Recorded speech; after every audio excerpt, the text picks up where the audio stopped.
หน้าปงเพิ่นมีปิงไก่ใหญ่ไอ้ได้มาเห็นเพียงครั้งเดียวก็ลุ่มลงน้องสาวงามหน้าปงถิ่นเมืองคงประทับใจเลยจบลงส่งตกลงซื้อปิงไก่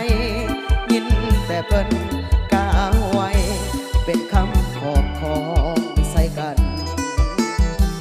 ปิงไก่หน้าปงแก้มกับเหล้าขาวเมืองคง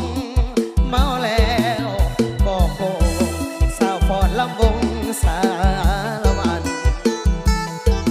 เป็นกันเองสาวว่าอย่าเกรงใจกันฟอนจังว่าสารวันไอ้ต้องโยลง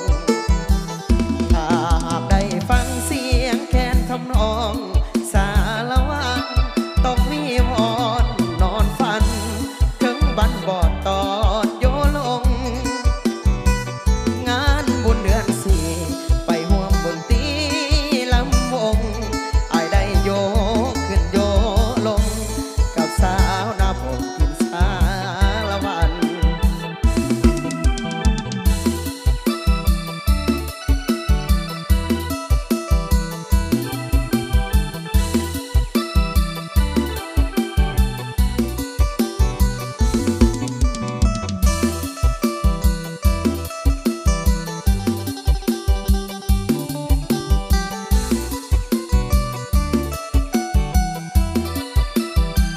ปิ้งไก่หน้าปงแก้มกับเหล้าขาวเมืองคง